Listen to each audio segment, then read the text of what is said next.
No vídeo de hoje eu vou falar sobre o caso criminal do serial killer que cometeu diversas atrocidades. Prometo que você vai sair traumatizado desse vídeo. E quem sou eu? Oi, eu sou a Lilia e seja bem-vindo ao Cadáver Frio.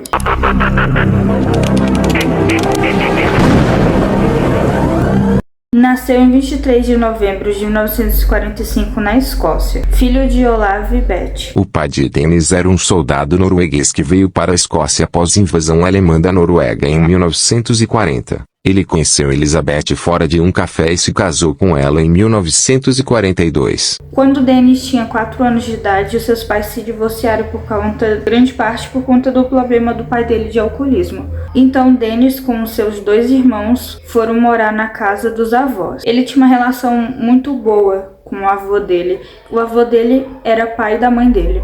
O primeiro trauma dele de infância foi quando esse mesmo avô morreu. Ele não tinha nenhuma experiência de lidar com a morte. A lembrança dele, que ele lembra, é de ver o avô dele morto. Ver o corpo dele sem vida. E não entender nada, porque não foi explicado ou falado sobre. Ele só viu o corpo do avô dele morto, a pessoa que ele amava. Ele tinha apenas 6 anos de idade e esse primeiro trauma foi o estopim de vários outros que viriam. Quando Dennis tinha 8 anos, ele se afogou. Ele estava sozinho nesse ambiente, ele foi lá, E enquanto ele estava se afogando, um menino salvou ele. Uma pessoa que deveria salvar e ele deveria agradecer por isso foi a pior pessoa na vida dele naquele momento. Ele foi salvo por um menino mais velho e esse menino se tocou sobre o corpo dele desacordado. Ao acordar, ele soube o que tinha acontecido por conta que ele viu um negócio branco na barriga dele. Esse vídeo vai ser só gatilho, tá? Se você tiver problema com alguns desses temas, eu recomendo você sair, assistir outro vídeo do canal. Quando ele tinha 10 anos de idade, a mãe dele se casou com outro homem. E com esse homem, ela teve outros 4 filhos. Ele já tinha 2 irmãos e já teve outros irmãos. Ele não era o filho único, mesmo numa casa cheia, ele se sentia solitário. Na adolescência, Dennis descobriu que era gay e isso o envergonhou. Quando ele completou 16 anos, ele se alistou pro exército. Ele começou a perceber que ele tinha atração por outros homens. Ele tinha um lugar que ele dormia sozinho, sabe? Só que ele ficava imaginando os companheiros dele, sabe? Tinha um espelho no quarto dele onde ele ficava se olhando e olhando pro corpo dele. Ele sentia atração no próprio corpo. Não é como se ele fosse uma espécie de narcisista ou tivesse um ego grande. Não é isso, porque ele não olhava para o próprio rosto. Ele só imaginava que o corpo dele fosse o corpo de outro homem. E isso despertava um desejo nele, enquanto ele se olhava no espelho e fazia coisas consigo mesmo.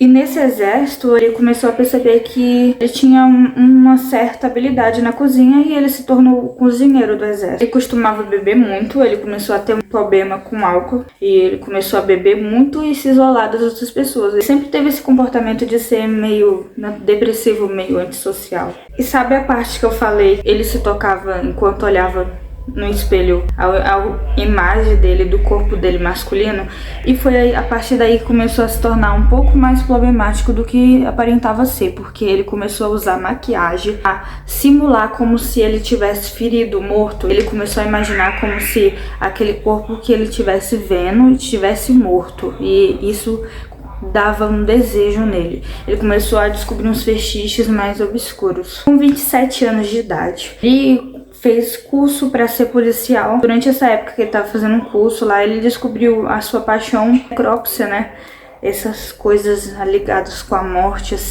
E aí ele desistiu da ideia de ser policial. O estopim foi o dia que ele apontou a lanterna para um carro estacionado e descobriu 2 homens comportando-se indecentemente. Ele não teve coragem de prendê-los, então decidiu renunciar. Ele gostava de se divertir em boates gays, porque ele era também, Não era assumidamente, eu acho, pra todo mundo, Ele era mais recluso na dele, mas ele gostava de frequentar esses lugares, porque era distante do círculo dele, sabe? Ele ia pra esses lugares onde ninguém conhecia ele. Com 28 anos, ele começou a trabalhar numa coisa nada a ver com ele, aparentemente. Ele começou a ser entrevistador em uma agência de emprego. É como se ele estivesse fazendo o trabalho do RH. Com 29 anos, Dennis levou um homem chamado David para casa dele. E lá eles beberam juntos, né? Era um homem que trabalhava com ele. Conversaram e tal, né? Aí o amigo dele dormiu e ele começou a tirar fotos do amigo dele enquanto dormia. Bem perturbador, né? Aí o amigo dele acordou e percebeu tudo que estava acontecendo. Depois ele se safou dessa, né? Ele foi embora e foi na polícia e denunciou. Ele, né? Falou, né? O que tinha acontecido. A polícia interrogou o Dennis, mas o caso não foi pra frente, né? Porque não tinha uma acusação grave de fato. Com 30 anos, Dennis começou a morar com um outro David. Na verdade, esse se chamava David Galichan e tinha 20 anos. Eles dois começaram a morar juntos e eles compraram uma cachorrinha e um gato. Eles se conheceram quando Dennis encontrou David sendo ameaçado do lado de fora de um pub. Dennis soube que ele estava sem teto e desempregado e os dois decidiram morar juntos. O relacionamento durou até o fim de 1978. Aí o Dennis começou a morar sozinho e todos aqueles hábitos dele de beber muito, sair e tal, voltaram. E foi aí que ele fez a primeira vítima dele. Eles conheceram um menino de 14 anos de um bar. Eles dois beberam e ficaram bem bêbados assim, né? E o Dennis levou o menino pra casa dele. E lá na casa dele, eles dormiram. Pela parte da manhã, Dennis estrangulou ele enquanto ele dormia. Antes de, enfim, enterrá-lo, teve que brincar com o corpo do cadáver. Brincadeiras mais 18, sabe? 8 meses depois do crime, ele desenterrou o corpo e queimou. Ele fez uma fogueira assim com pneus e colocou o corpo da vítima dele. Em 1979, um menino chamado Kenny saiu com Dennis e foi para a casa dele. Espécie de mesmo método, sabe? Ir para casa da vítima e tal. Ele pegou e estrangulou o menino com um fio do fone de ouvido. Só que aí começou a ser um pouco mais diferente, sabe? Ele começou a tratar o cadáver como se fosse uma espécie de namorado. Ele chegava do trabalho, ficava conversando e assistia a televisão junto com o cadáver. E foi se passando assim o tempo, longo tempo, né? Ele tentando manter o cadáver o máximo que fosse pra não feder tanto. Só que depois de um tempo não tem como você manter mais o cadáver sem feder, né? Numa hora você pode colocar 1000 produtos lá que não tem o que fazer, a decomposição vai acontecer. E conversava com o corpo, almoçava ao lado dele, assistia, dava até boa noite antes de dormir pro cadáver. Ele só não fazia nada sexual, né? Ele não mexia no corpo assim, mas ele tratava que nem um namorado, sabe? 5 meses depois desse ocorrido, o Dennis convidou um garoto de 16 anos chamado Martin pra casa dele também. E de novo, mesma coisa, estrangulou ele, só que parecia que o menino não tinha morrido, só de apertar o pescoço, então ele afogou o menino na banheira. E se tocou sobre o corpo. Esse corpo do menino ele manteve durante mais ou menos 2 semanas no guarda-roupa dele. E então, depois disso, ele colocou o corpo anterior debaixo das tábuas dos pisos. William morreu em 20 de agosto de 1980. Conheceu Dennis em um bar e Dennis convidou William para seu apartamento. William era garoto de programa. Tinha 26 anos e foi estrangulado como os outros. Até 1981, Dennis já tinha matado 12 homens, 12 meninos no seu apartamento, sendo apenas 5 identificados. O Dennis tinha um hábito, né, para tentar manter a casa o menos fedorenta possível, né?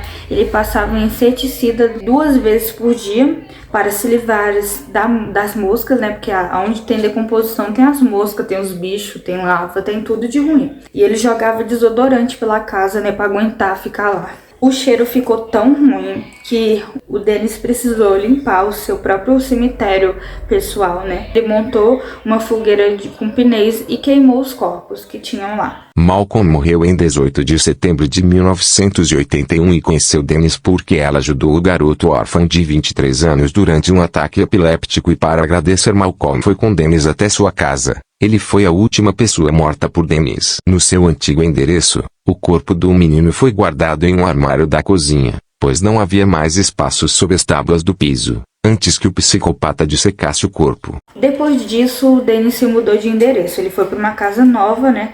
E ficou quase 2 meses sem cometer crimes. Ele estava tentando parar. Mas depois desse tempo, mesmo assim, tirou a vida de mais 3 pessoas. Todos os mesmos métodos, né? Ele matava sempre estrangulando a vítima. E ele quase matou, que por sorte ou alguma coisa espiritual, Deus salvou ele, não sei o que foi. Ele conseguiu escapar. O nome dele era Toshimitsu. Não sei pronunciar direito, me desculpe. Não houve investigação, né? E Cal. em 1982, onde o Dennis falou que que ele ficou preso no saco de dormir por causa do Zip, mas na verdade ele tentou estrangular a vítima dele, o Cal, mas tinha dito que era um acidente, que o Zip ficou emperrado, que ele não estava tentando matar ninguém, ele estava dando uma de doido, né, pra cima da vítima, né? Aí ele percebeu que não tinha dado certo o plano dele, pegou a vítima e afogou ela, sabe? Não teve o que fazer. Ele achou que a vítima já tinha ido dessa pra uma melhor, né? Mas aí ele colocou a vítima sentada assim no sofá. E aí o cão, você lembra que eu tinha falado, né, que o Nilson tinha... Eu não sei se é o mesmo cachorrinho de quando ele morava junto com outro rapaz, ou se é outro cachorro. Só que eu só sei que esse cachorro lambeu a vítima pra tentar animar ele de volta, né? E tipo assim, de repente a vítima, o Cal, ressuscitou. Era como se ele tivesse ressuscitado, porque Dennis tentou fazer de tudo pra tirar a vida dele e ele tava lá de novo. O Dennis deixou ele ir embora, deixou ele viver. Não que eu tenho tendências psicopatas, mas se você já tentou 2 vezes, depois de 1 hora, acho que não vale mais a pena, né? Melhor deixar quieto, né? Voltando para as vítimas que ele tirou a vida, né? Depois de tirar a vida, teve em 26 de janeiro de 1983. O Dennis deu um banho no corpo que ele tinha, né? Ele tinha tirado a vida e o levou até o seu quarto, onde o colocou na cama, né? Que a cama estava rodeada com vários espelhos para que ele pudesse ver a si mesmo e o corpo já sem vida, juntos, e começou a conversar com o cadáver. Ele tinha esses hábitos assim, meio... Eu não tenho mais nem adjetivo para falar desse homem. A nova casa do assassino tinha desvantagens, porque não tinha quintal nem uma área urbanizada e os vizinhos eram muito próximos dele, né? Então, desovar os corpos era uma coisa mais complicada de se fazer, porque os vizinhos iriam perceber, né, qualquer coisa. Então, Dennis passou a cortar em pedaços e tentar se livrar. Além disso, ele fervia a cabeça, as mãos e os pés das vítimas para evitar que a polícia ou qualquer pessoa que encontrasse não iria identificar o corpo, porque não tinha digital, não tinha como, tipo, não tinha carga dentária, nem os pés nem nada, então era difícil de saber quem que é. Por isso que várias das vítimas que encontraram não sabem até hoje quem que foi. E por fim, depois dessa coisa de ferver, ele jogava na privada, né, os pedaços que ele fazia.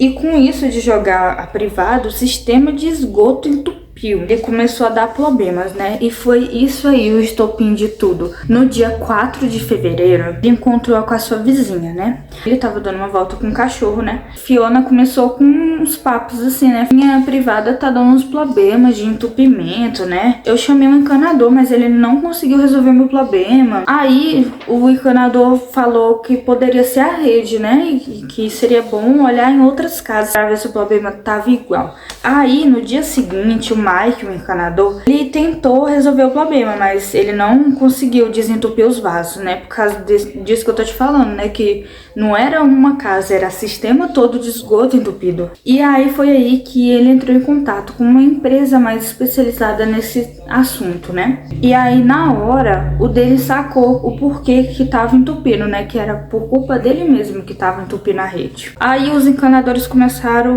a ver o sistema e encontraram diversos pedaços de carne nos drenos da casa, né?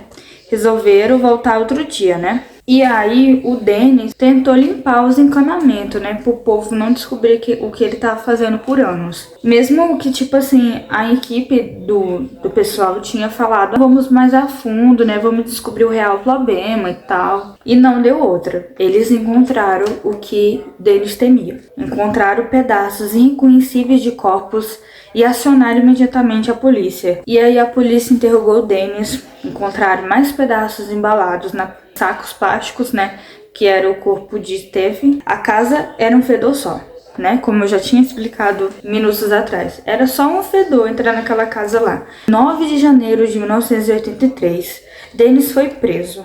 E no seu depoimento, Dennis falou sobre suas técnicas e ajudou na identificação de parte das vítimas. Ele não demonstrou nenhum tipo de remorso, nem arrependimento, nem nada do tipo. O Dennis aprendeu essas técnicas de como cortar e desovar a carne no próprio exército, né? Porque eu te falei, né, que ele era o cozinheiro lá E ele era uma pessoa extremamente organizada, né? Meticulosa, né? Após uma longa batalha jurídica, onde vários psicólogos e psiquiatras examinaram ele, tentaram entender que transtorno que ele tem e tudo mais. Um deles falou que ele tinha desordem de personalidade não especificada. Outro falou que ele era narcisista e prepotente. Outro falou que ele tinha síndrome do falso eu e levaria a brancos de distúrbios de esquizofrenia. Outro falou que ele era muito manipulador e com anormalidade mental e não desordem mental, como o outro tinha falado. Outro falou que ele não tinha nada de doença mental que atrapalhasse ele de ter noção sobre os seus atos. E foi então que o Dennis foi condenado à prisão perpétua, sem direito a condicional, totalizando 25 anos de prisão. E ele foi mantido numa penitenciária de segurança máxima, e nessa penitenciária ele chegou até a se apaixonar por um outro detento, né? Só que depois disso, outro homem, sem ser esse que ele se apaixonou, outro lá, arrumou confusão com ele, quis matar o Dennis lá na cadeia. Aí nisso, a polícia transferiu ele para um outro presídio. Ele tinha diversas brigas dentro da cadeia, era gente querendo bater nele, gente querendo matar ele. Diversas brigas dentro da cadeia, tanto com os detentos quanto com os policiais. E ele foi transferido diversas vezes. Sei lá, durante esse tempo que ele passou preso, foram mais de 4 presídios que ele morou. Ele morreu em 12 de maio de 2018, aos 72 anos, após uma cirurgia, porque estava sofrendo de dores abdominais. E foi isso o vídeo de hoje, eu espero muito que você tenha gostado. Eu vou deixar esse outro vídeo aqui do lado, eu espero que você goste. Clique nele, tenho certeza que você vai gostar. Tchau, te vejo no próximo.